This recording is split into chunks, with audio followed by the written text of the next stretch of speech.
First movie వచ్చి orange. Ram Charan, Genelia and Harish Jayaraj గారు music director.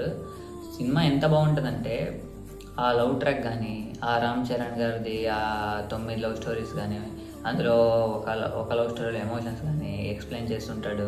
మళ్ళీ ప్రకాష్ రాజ్ గారు వింటుంటారు నార్మల్గా స్టోరీని. ఆ అమ్మాయి కూడా హీరోయిన్ ఏదైతే ఉందో తను కూడా ఎమోషన్స్ని ఫీల్ అవుతూ చాలా బాగుంటుంది సినిమా. ఆ సాంగ్స్ కూడా, ఆ పెయింటింగ్స్ వేస్తుంటాడు రామ్ చరణ్, అప్పుడు ఆ అమ్మాయి పెయింటింగ్ వేయడం, ఆ హీరోయిన్ పెయింటింగ్ వేయడం, ఎంత బాగుంటుంది సినిమా. ఇదే సినిమాని రిలీజ్ చేసినప్పుడు కాన్సర్ట్లో మనోళ్ళు ఆడేందుకు సింగర్స్ అయిపోయారు. అదే సింగర్స్ అప్పుడు అయ్యింటే బాగుండు. ఈ సినిమా అయితే ఫస్ట్ మూవీ అయితే ఆరెంజ్ చాలా బాగుంటుంది, చూసేయండి. ఎప్పుడైనా ఫ్రీ ఉన్నప్పుడు చూడండి. Most under rated movie. ఎవరైనా చూడకపోయిన వాళ్ళకి ఇది రెఫర్ చేస్తున్నాం. ఓకే.